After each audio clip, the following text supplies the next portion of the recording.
Bismillahirrahmanirrahim. Assalamualaikum warahmatullahi wabarakatuh. Anak-anak sekalian, selamat pagi, Alhamdulillah pada kesempatan hari ini kita bisa bertemu lagi. Dan sekarang kita melanjutkan pelajaran, yaitu pelajaran Al-Quran Hadis yang akan kita bahas sekarang, yaitu surah Al-Quraisy, ya. Perhatikan ke depan di sini, nanti harapannya setelah kita belajar surah Al-Quraisy, kalian bisa yang pertama melafalkan surah Al-Quraisy, terus yang kedua menerjemahkan kosakata, arti perkataannya, yang ketiga nanti tahu isi kandungan yang ada di dalam surah Al-Quraisy. Baik, sekarang kita awali saja. Sebelum kita memulai pelajaran, marilah kita berdoa sebentar supaya dimudahkan dalam kegiatan belajar mengajar. Mari kita buka pembelajaran pada hari ini dengan bacaan basmalah bersama-sama. Bismillahirrahmanirrahim. Baik anak-anak sekalian, surah Al-Quraisy ini adalah golongan surah Makkiyah, ya, karena diturunkan di kota Mekah, dan surah ini terdiri dari 4 ayat. Langkah pertama, kalian tahu dulu ini lafal surah Al-Quraisy. Ini lafalnya, perhatikan di sini. Nanti setelah tahu lafalnya, kalian harus bisa melafalkan satu persatu. Ya, melafalkan dengan makharijul huruf dan tajwid yang benar. Nanti setelah hafal, baru kita akan mengartikan arti perkataannya. Perhatikan Pak Guru di sini. Ini surah Al-Quraisy. Semuanya ada 4 ayat. Pak Guru akan membaca, nanti setelah Pak Guru membaca, kalian mengikuti apa yang Pak Guru bacakan. A'udzubillahi minasyaitonirrajim. Bismillahirrahmanirrahim. Li'ilafi Quraisy ilafihim rihlatash syita'i was-shayf فَلْيَعْبُدُوا رَبَّ هَذَا الْبَيْتِ الَّذِي أَطْعَمَهُم مِّن جُوعٍ وَآمَنَهُم مِّنْ خَوْفٍ. Nah, inilah lafal surah Al-Quraisy. Nanti Pak Guru mengharapkan kalian bisa menghafal surah Al-Quraisy satu persatu. Mari kita ulangi, ya. Ulangi dari ayat yang pertama. Li'ilafi Quraisy, li'ilafi Quraisy. Ayat yang kedua, ilafihim rihlatash syita'i was-shayf,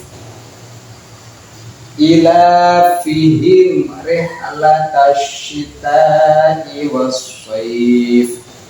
Dilanjut ayat yang ketiga, فَلْيَعْبُدُوا رَبَّ هَذَا الْبَيْتِ فَلْيَعْبُدُوا رَبَّ هَذَا الْبَيْتِ. Selanjutnya dilanjut ayat yang keempat, yaitu alladzi at'amahum min ju'in wa amanahum min khawf. Sekali lagi, alladzi at'amahum min ju'in wa amanahum min khawf. Itulah ayat-ayat yang ada dalam surah Al-Quraisy. Semuanya ada 4 ayat. Nanti kalian harus bisa menghafalkan satu persatu. Nanti setelah hafal, kita lanjutkan ke terjemahan perkata atau terjemahan mufradat, ya. Coba lihat di sini. Ini terjemahan arti perkata atau mufradatnya.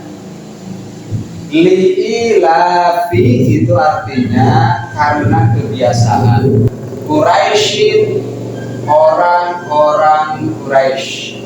Ilafihim, yaitu kebiasaan mereka. Ilafihim, kebiasaan mereka.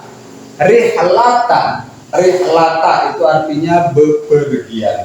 Asyita pada waktu dingin, wasyaif dan waktu panas. Falyabudu, maka hendaklah mereka menyembah Rabba, Tuhan mereka.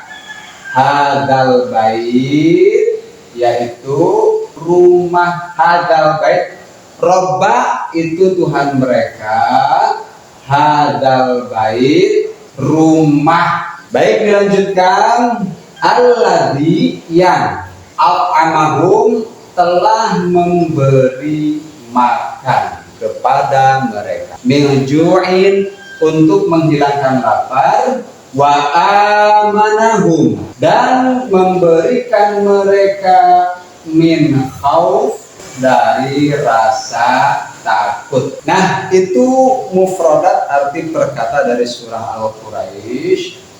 Sekarang dilanjutkan ke isi kandungan yang ada dalam surat Al-Quraisy. Perhatikan bahwa di ayat pertama menjelaskan, surah Al-Quraisy ini di ayat pertama itu menjelaskan tentang kebiasaan suku Quraisy yang mempunyai mata pencaharian pokok yaitu berdagang. Jadi suku Quraisy itu sukunya baginda kita Kanjeng Nabi Muhammad SAW, bahwa kebiasaan suku Quraisy itu dulu itu adalah berdagang. Terus yang kedua, menjelaskan tentang perjalanan dagang orang-orang Quraisy pada musim dingin, ya. Orang-orang Quraisy itu kalau musim dingin itu berdagang pergi ke negeri Yaman, dan kemudian pada musim panas mereka berdagang ke negeri Syam. Terus mereka bepergian dengan tujuan untuk berniaga yang keuntungannya untuk keperluan hidup di Mekah dan untuk berkhidmat kepada Baitullah yang merupakan kebanggaan mereka. Selanjutnya kandungan ayat yang ketiga. Di sini Allah mengingatkan suku Quraisy khususnya dan umat Islam umumnya agar selalu bersyukur atas rezeki yang diberikan Allah Subhanahu wa taala. Mereka diperintahkan untuk beribadah kepada Tuhan pemilik Ka'bah. Terhadap rezeki yang diterima, mereka harus mensyukurinya dengan cara memanfaatkannya sesuai dengan perintah Allah Subhanahu wa taala. Terus ayat yang terakhir, ayat yang keempat, Allah Subhanahu wa taala menunjukkan akan kenikmatan yang telah diberikan kepada mereka, yaitu berupa makanan dan rasa aman.